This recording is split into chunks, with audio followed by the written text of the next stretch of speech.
darlings and darklings, welcome back to the Simply Witchery YouTube channel. My name is Lethe. I use they, them pronouns, and today I am doing the divine alignment for May for the fire signs Aries, Leo, Sagittarius. I am using the Queen of the Moon Oracle and the Welcome to Night Vale Tarot, the Hayworth edition.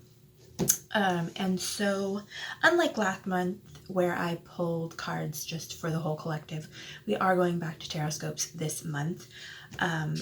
So let's get into our disclaimers so we can get into the reading. 1, this is a collective reading, so not everything will resonate with everyone.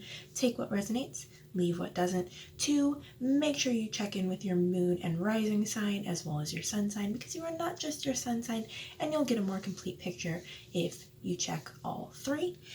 And also, though this is a May divine alignment, all of my readings are timeless, so if you find this outside of May 2020, this message could still be for you. So again, take what resonates, leave what doesn't. So let's get into it, fire signs. For you, I pulled the longest night moon from the Queen of the Moon Oracle.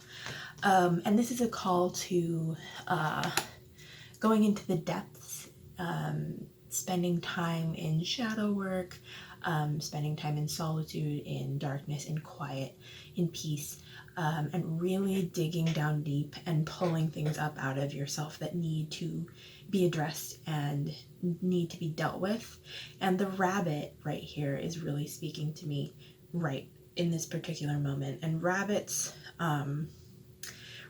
like, we know them to be afraid of everything. They're easily overwhelmed creatures, and we want to kind of honor any feelings of overwhelm that we're having right now in this time.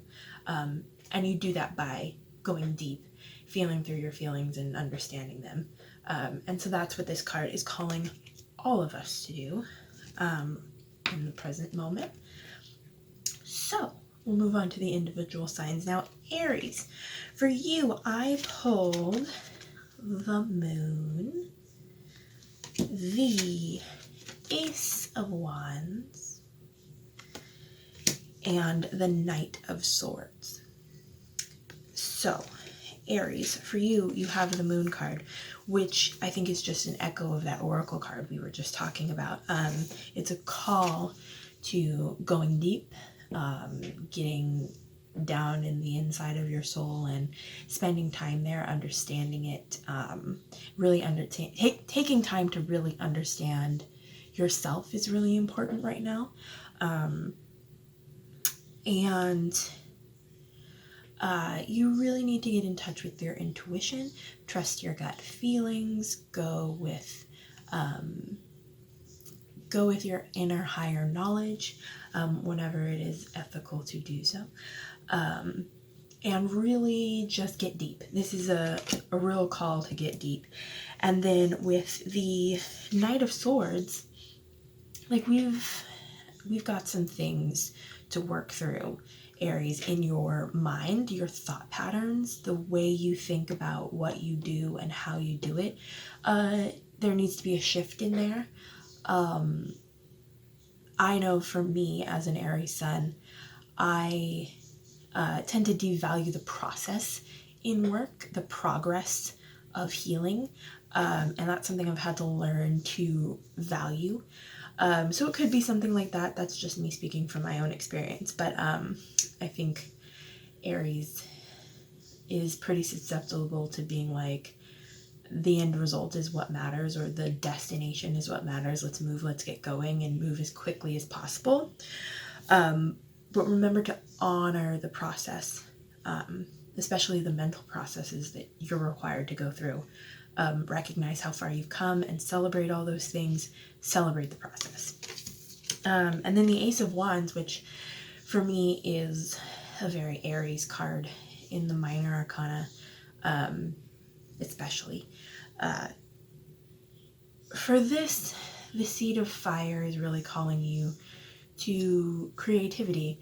Our season ended a few weeks back, and it was a really weird one for me. I find that I'm usually super high productive in Aries season, because that's kind of what Aries season is for everyone. but I wasn't, because obviously I wasn't, because with what we're going through at this time. Excuse me. But like, don't be afraid to start new things and new projects and new endeavors. There is always space for new life and for new creation. If that's something you can do in a healthy way, don't feel guilty about starting something new. If that's what you're really being called and led to do it.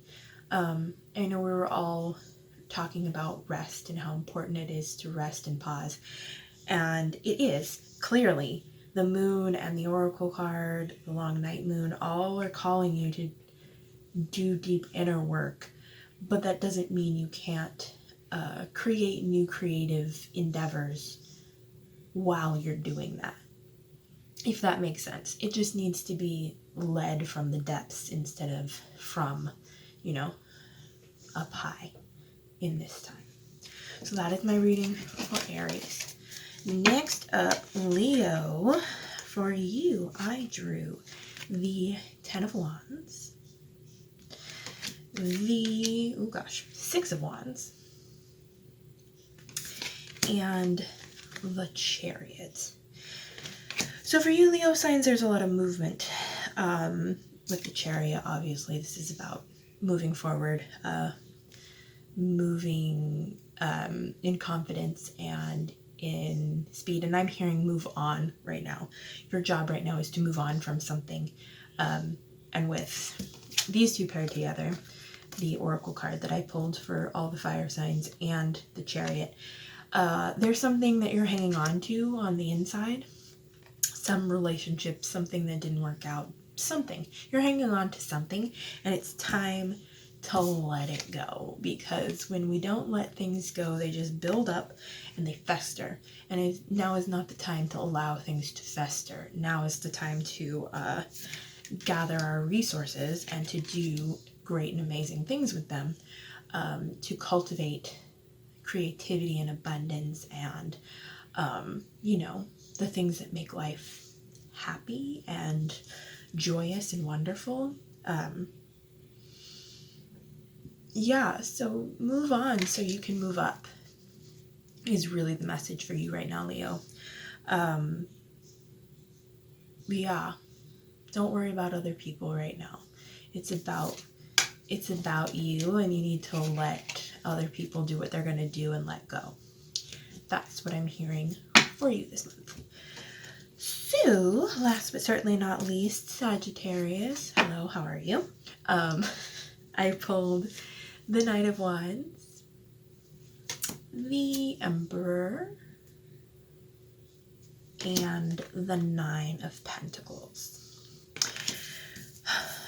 So, for you, Sagittarius, having the Knight of Wands and the Emperor here together, along with this longest night moon, these two are really about cultivating boundaries to me right now and moving forward to protect those boundaries and to really create a space where you can kind of get into this Nine of Pentacles, which for me right now is like, you gotta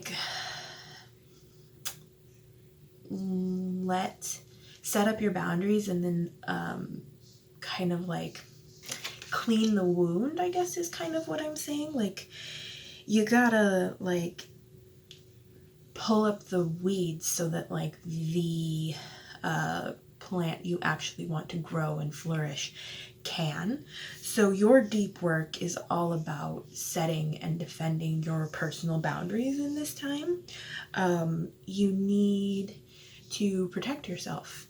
It is necessary, and you need to protect the people who cannot protect themselves. And so put those boundaries in place, defend them, don't let anyone cross them. And the people who try to insist upon crossing those boundaries need to be dealt with. They don't necessarily need to be cut out of your life, but you need to address the issue, and you need to do it promptly, and as often as you are required to, until they learn the lesson. So yeah, stand up for yourself, protect yourself, and believe others when they tell you about who they are, because when people cross boundaries that you put in place to protect yourself, and if they do it multiple times, especially after you've spoken up about it, what they're saying with their actions is your safety, your life, what you need to be happy, whole, and healthy doesn't matter to me. And so that's a serious thing that needs to be addressed. So yeah, those are my readings for the fire signs for May. It's really interesting. Have fun digging deep, guys. I personally super love the deep work, so enjoy. Yeah. So, if you enjoyed this video, please give it a thumbs up, comment down below to let me know what resonated, subscribe if you haven't already. I post new videos on this channel every Monday, so I will see you next week for another video. Bye!